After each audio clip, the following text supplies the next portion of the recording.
I don't want to seem across as a rude person, but if you are familiarized with the videos that I post, you know that I paint things the way they are.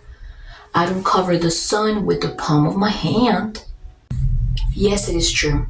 The ban on abortions started here in Florida, which means that from May 1st, 2024, there will be no chances for terminations past the 6th week of pregnancy.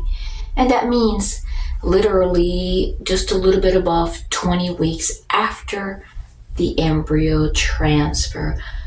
Let's talk. Welcome to Let's Just Stare Out. This is Melissa, Terrace Mom. You're going to be able to find this video in my playlist, IVF, infertility, and surrogacy. Disclaimer, this video is only for entertainment purposes only. There is no medical professional advice, no financial professional advice, no legal professional advice, no mental health advice, no professional fertility advice whatsoever. What you do is ultimately your responsibility.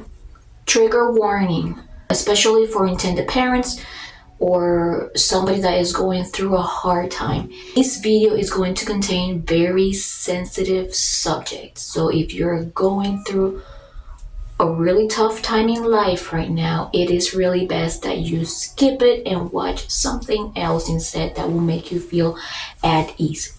So today, I saw a user post something on one of the surrogacy groups. It reminded us of the abortion ban.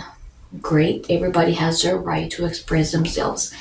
I felt really tempted to comment underneath, but I didn't because drama would have absolutely started.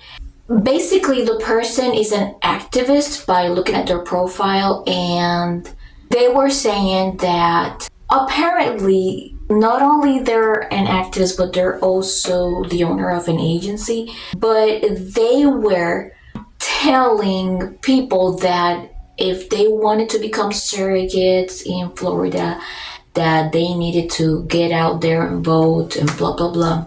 And I was thinking, fear-mongering, that's what got in my mind right away.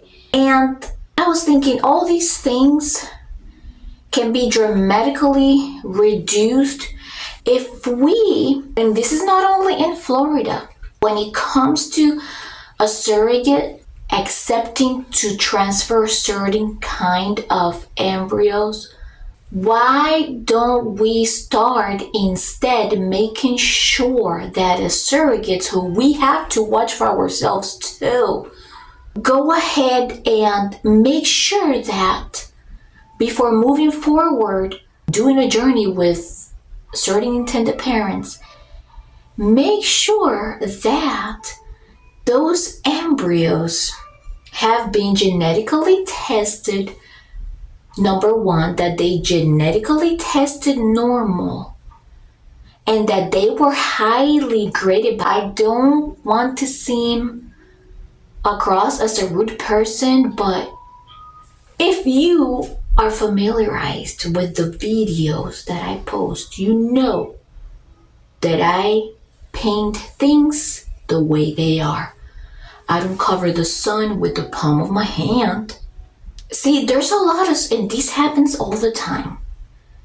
What bothers me is that agency owners or agency coordinators like this still want to push surrogacy, but they don't want to ever talk about quality of embryos and how that could potentially impact a potential pregnancy.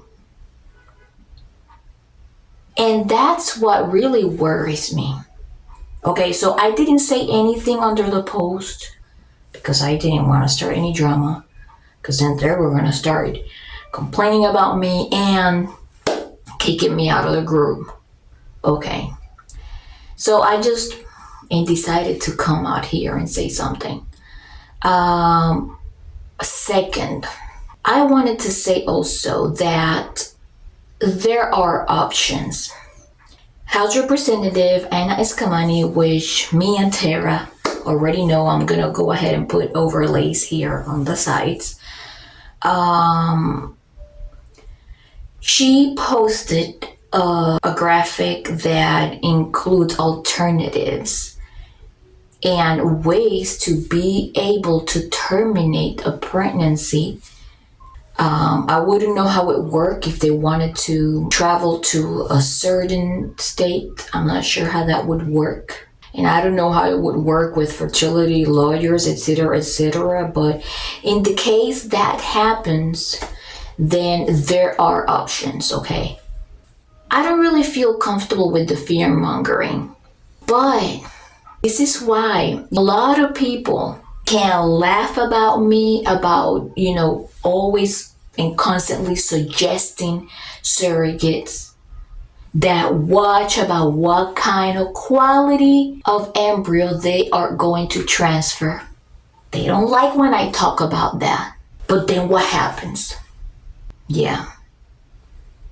Either the pregnancy doesn't take, or the pregnancy takes place, but it's not really viable because there's a problem with the chromosomes. And this is something that can happen sometimes midway,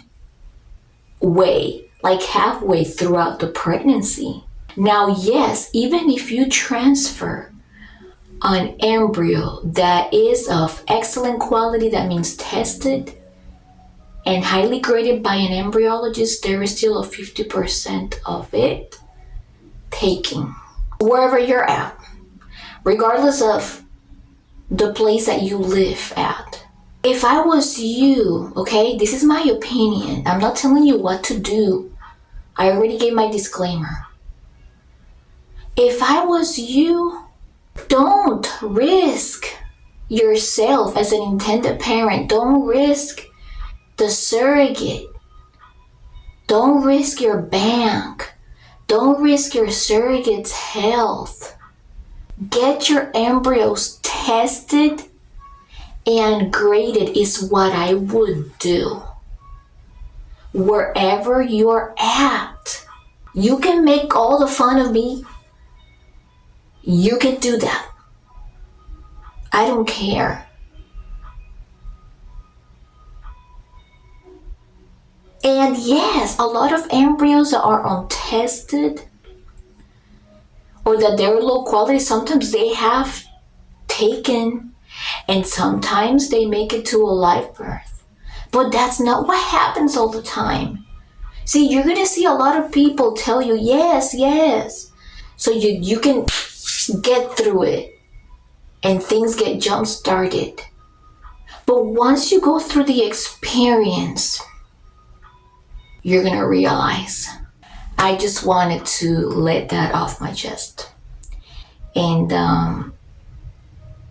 thank you. Thank you for taking your time to watch this video, and thank you so much for watching. I really appreciate you.